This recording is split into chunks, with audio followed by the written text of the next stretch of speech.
Hello, my name is Robert. Welcome to Rambor Services, and thank you for checking out this video. I recently picked up a used camcorder in order to improve the quality of my videos. In the past, I've used a point and shoot, like this Olympic stylus here, or my cell phone. Now granted, I was only trying to capture snapshot moments, but even then, these moments are not well preserved. Now, I have a Canon Vixia HF M30. It's an entry-level camcorder with some amazing capabilities. There are more mature versions of this camera up to the newest model as of this recording, which is the HF60. However, this is not a video about the camera.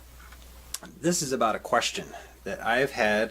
What is the difference between all the available quality settings on this camera?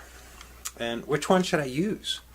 I'm not talking about the program settings such as sports, portrait, low light, nighttime, etc. I'm talking about the recording quality and the frame rates. The quality options range is from highest to lowest: the MXP, the FXP, the XP Plus, SP, and LP. So, in my nutshell opinion, LP and SP, XP Plus, they're intended for standard TV in the 4:3 ratio. At 1440 by 1080 pixels, they are HD, but those dimensions are standard TV ratio. There are also three basic frame rates to choose from, including the 60i, the PF30, and PF24. Now in the LP, SP, and XP modes, you would likely use 60i. That's standard for regular TV. It's what gives the lines overlapping that create the TV signal. The camera menu sometimes allows you to choose the intended screen ratio of 4:3, which is standard square TV, or 16:9 for the widescreen. Depending on which setting you choose, you may end up with black bars filling the space at the top and bottom of a standard TV or on the sides of a widescreen. You could use LP if you're going to use the camera for, say, surveillance footage, where you just set the camera up to watch the house and business all day long. Now, using a 64 gigabyte SD card, LP mode can record 24.5 hours on that one card. So you could just set it up, like I said, as surveillance, and then just upload the card or change the card out each day, and then keep the surveillance video on file for future references. SP and XP Plus would be useful qualities when filming documentary stock footage, or basic interviews, or location scouting for a film project. These settings could also be used for corporate training videos, such as procedural demonstrations and safety education. You know the ones.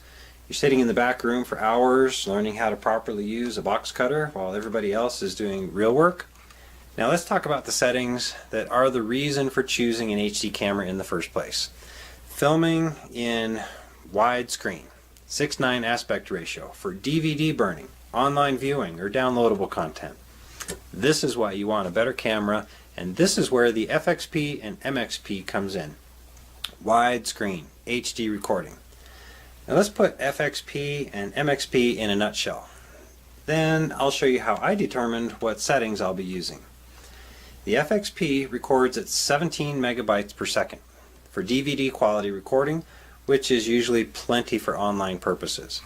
MXP records 24 megabytes per second for Blu-ray quality and takes up large amounts of storage space.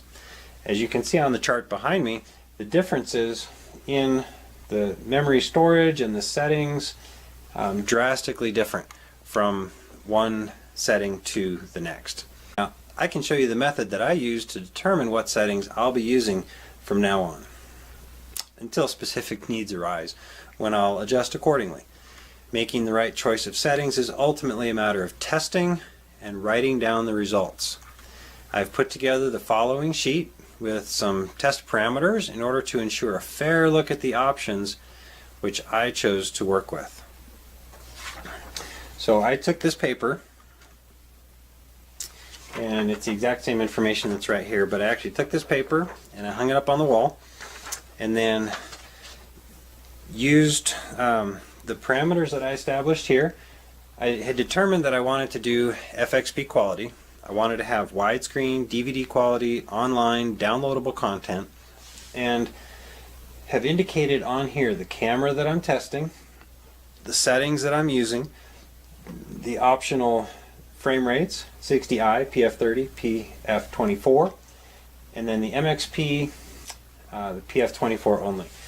And then the settings, I write down what settings I used. Portrait settings with the dynamic stabilizer on. That was an important part of my testing, in that when I first ran the test, I did write this up and I ran the test and then realized that I was making a mistake in moving from portion to portion testing the camera settings, and that I wasn't waiting long enough. The dynamic image stabilizer, it spends just another couple seconds and brings the image and finally locks it in place. So if you move too soon, it hasn't locked in place, you're not going to get a good test.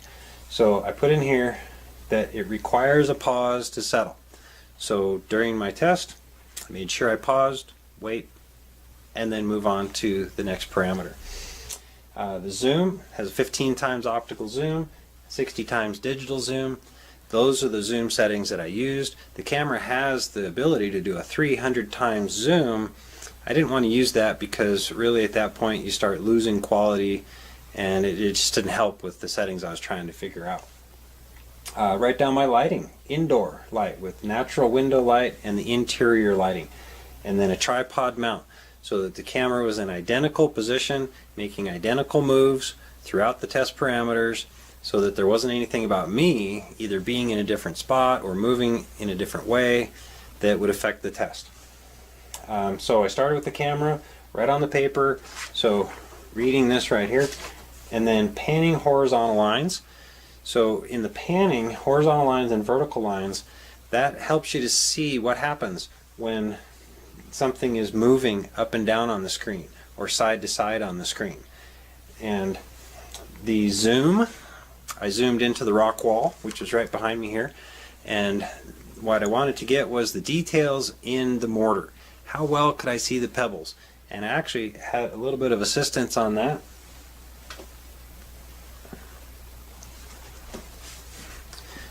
I've lost my assistants. I gotta find my assistants. Okay, found them.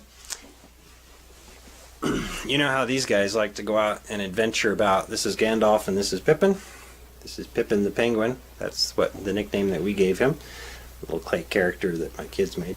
So I used these guys as a part of the test. I put them on the rock wall up here, and zooming in on them, we're able to determine the details in these two characters at a 15-foot zoom, full zoom in on them. Pretty amazing how clearly they turned out, actually. And then pan to the exterior.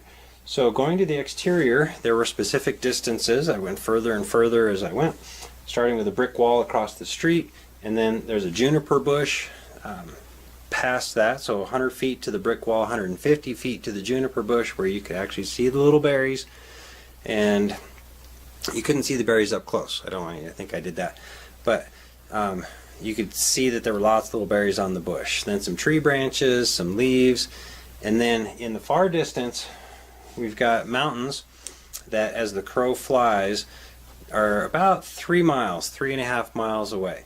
And then using those parameters, I then decided what did I like the best as far as the quality, the image, and then here on this paper, test 1, 2, 3, 4, and then the settings for those different tests. I had determined that because of the high data rate of MXP that I just didn't want to get into that for storage reasons. So most of these are FXP in the 3 different rates, and ultimately decided that I was going to go with the FXP setting and the PF30 frames per second.